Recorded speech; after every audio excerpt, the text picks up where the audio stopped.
Mapagpalang araw mga kataba, panibagong araw na naman ang pamimili, pag-grocery mga kataba. Konti-konti lang naman yung gino-grocery namin mga kada linggo. Pag meron namang mga sobrang mga kataba, dinadamihan ko na para hindi na tayo pabalik-balik sa grocery.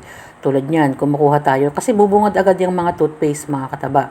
Yung toothpaste kasi madalas ang kinukuha ko dati dyan, Colgate, close up, yung mga ganon mga kataba. Minsan nga naiisip ko pa yung dati hindi naman tayo nagtututpaste eh. Asin lang okay na eh. O magmumug tayo ng mainit na tubig na may kasamang asin, mawawala na yung bakterya mga kataba. Nauso-uso pa yung toothpaste. Diba mga kataba? Kinukuha ko lang dyan minsan, Unique, Happy. Pag nagbabudget ka mga kataba, iisipin mo na lang, parehas din naman yan. Toothpaste din, lilinis din naman. O yan din, ganun din sa sabon mga kataba. Bakit ba kailangan nating magsabon? Pinapagamit lang sa amin ng lola ko nung araw, perla lang, pumuputi pa. Di ba mga kataba ngayon, ang dami-dami ng iba't ibang klaseng lumalabas na sabon. Tapos kinukuha nung anak ko naman yung Green Cross. O, kumuha ka na ng Green Cross. Kasi medyo mababa yun mga kataba. Dati nga, Safeguard ang ginagamit namin eh. Di ba mga kataba, pag nag-grocery ka, tinitignan mo yung mga low price naman na maayos naman yung produkto nila mga kataba. Hindi naman porket na mura o kung ano man, hindi naman tayo kumukuha ng maayos na gamit. Ganun yung ginagawa natin kasi ang lagi kong sinasabi, yung pagbabudget, kailangan nating pagkasyahin yung pera natin kung ano yung aabutin ng pera natin sa mga ginagamit natin sa pangangailangan sa araw-araw. At mga ilang piraso lang din yung kinukuha natin dyan. Hindi ako kumukuha ng malalaki. Ba't naman tayo kung hindi pwede kukuha ng malaki kung meron naman tayong budget, di ba mga kataba? Para hindi na tayo bili ng bili. Yan, ganun din yan. Isa sa mga nagdadagdag ng malaking budget mga kataba, yung pagbili ng sabon. Yan, yung mga powder na yan. Kasi maganda rin yung Ariel. Yan, parang nag-advertise pa ako sa Ariel. Dati kasi meron kaming ginagamit na hindi masyadong pumuputi.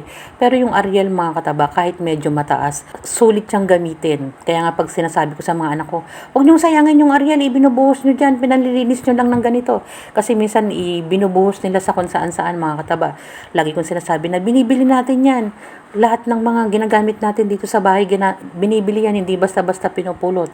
Yan, nandyan naman tayo. May kwento lahat mga kataba. Tulad niyang diaper. Dati hindi ko naman pinapansin yung diaper na yan.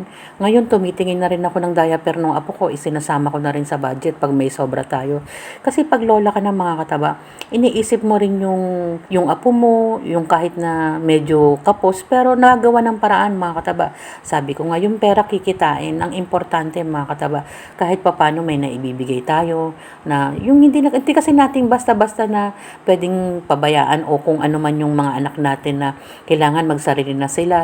Pero yung kasing pag naging lola ka mga kataba, iba na yung feeling na minsan ginagawan mo pa rin ng paraan na masayahan yung anak mo, na hindi naman sa kinokontrol natin yung mga buhay nila o kung ano man mga kataba.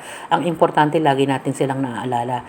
Ganon din yung pagbili ng dilata. Sabi ko naman sa inyo mga kataba, sunod-sunod yan eh. Hindi tayo tumitingin sa ibang. Alam mo na kung saan ka pupunta. Ano na yung dadamputin mo. Ano yung priority mo.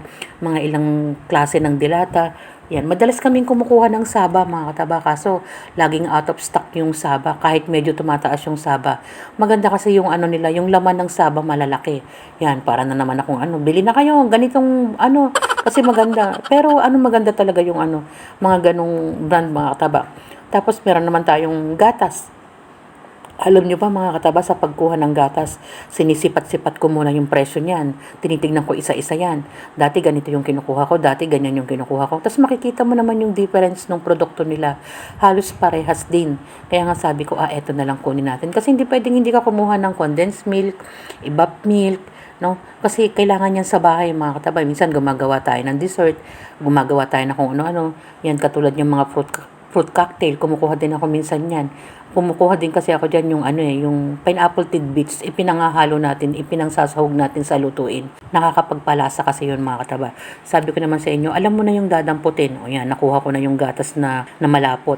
Tapos bumalik naman tayo dyan sa mga ating mga delata. Kasi minsan kumukuha rin kami ng mga ibang klase ng delata. Tulad ng mga luncheon meat. Tapos yung mga iba't ibang isinasahog natin.